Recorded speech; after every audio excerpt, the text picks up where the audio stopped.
උදෑසනම මේ භාවනාව කරලා බලන්න ඔයාගේ ජීවිතයේ ලොකු දෙයක් ඕගොල්ලන්ට දැනගන්න පුළුවන් වෙයි. හරිද? ඉතින්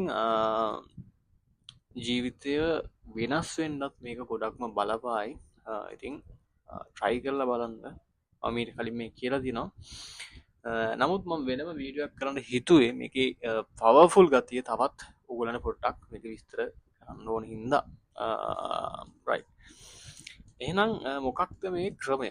එතකොට අපි දන්නවා දැන් මම මේ channel එක හරහා මූලිකවම පුරුදු කරන්න පුතේ සිහියනේ. හරිද? එතකොට දැන් මිනිස්සු සිහියෙන් ඉන්න, හරිද? මිනිස්සු සිහිය වර්ධනය කරන්න මොනවද කරගන්න ඕනි කියන එක තමයි මේ channel එක පුරාවට මම මේ ඕගොල්ලන් එක්ක කතා කරන්නේ.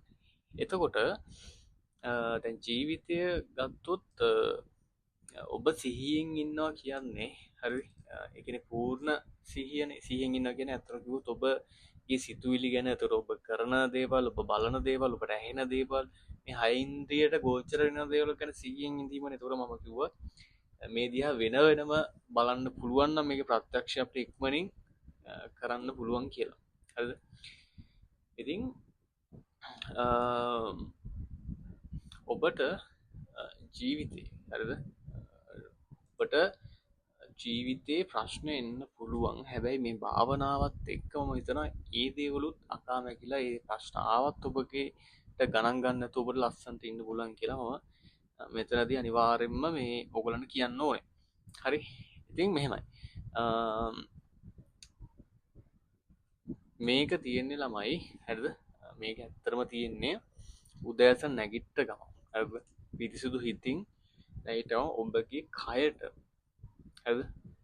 රයිට් ඔබගේ කයට පුළුවන් නම් විනාඩි 10ක් හරිද සිහිය තියාගෙන බලන්න. රයිට් කයට විනාඩි 10ක් හරිද විනාඩි 10ක් ඔබ සිහිය තියාගෙන බලන්න. හරි. මම මේ කියන දේ ඔබ මාස 2ක් හෝ 3ක් එක දිගට කරොත් හරිද? මාස 2ක් හෝ 3ක් එක දිගට කරොත් ඔබට හිතා ගන්න බැරි වෙයි ඔබ ඉන්න ලෙවල් එක. හරිද? රයිට්. ඔබ ඉන්න ලෙවල් එක ඔබට හිතාගන්න බැරිවෙයි. හරිද? මේ නැගිට්ට ගමන් මේක කරන්න. හරි? මේක ඇත්තටම ආශ්චර්යයි. හරි? දැන් මම මේක මගේ ගුරුවරයෙක් කරා තමයි පුරුදුනේ. එතුමාට ඇත්තටම ඉස්සෙල්ලාම පින් දිය යුතුයි. ඉතින් මේකෙදි වෙන්නේ අපි දවස මුළුල්ලේම 100න් ඉන්න පොඩි පාරක් කැපෙන එක. හරිද? ඔබ බලන්න හොඳට ඔබ දවස මුළුල්ලේම 100න් ඉන්න නම් මෙන්න මේ දේ කරන්න පට්ට ලේසි වෙනවා. හරිද? පට්ටම ලේසි වෙනවා. මේක ජීවිතේම වෙනස් කරන භාවනාවක්. ඒතකොට අපි සමහරක් වෙලාවට භාවනාවක් කරන්නේ ලෞකික සැප සම්පත් උදෙසා. සමහරක් අය එහෙම ඉන්නවා. හරිද? ඔබ එහෙම නොවෙන්න පුළුවන්.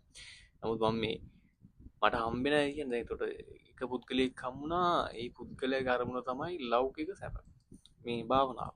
හරිද? ඒතකොට ඉතින් මම ඇත්ත පහදන ඒතකොට ලෞකික සැපතක් බලාපොරොත්තු වෙන්න ඕන නම් ඔබ එක්ක බිස්නස් එකක් කරන්න ඕනේ නේද? එහෙම නැත්නම් හොඳ ජොබ් එකක් ගන්න ඕනේ.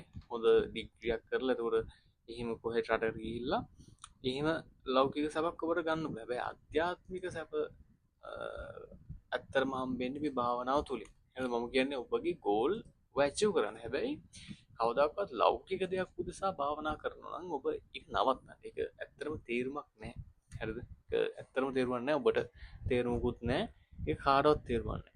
ඒ හින්දා ඒ දේවල් චුට්ටක් වෙනස් කරගන්න බලන්න. හරිද? ඒ දේවල් චුට්ටක් වෙනස් කරගන්න බලන්න. එතකොට ඔබට නව මුහුණුවරකින් මේ ජීවිතයට මුහුණ දෙන්න පුළුවන්. හරි. ඉතින් ලෞකික සැප කියන්නේ ළමයි తాවකාලික දෙයක්. හරි. తాවකාලිකම දෙයක්. හැබැයි ආධ්‍යාත්මික සැප කියන්නේ සදාකාලික දෙයක්. හරි.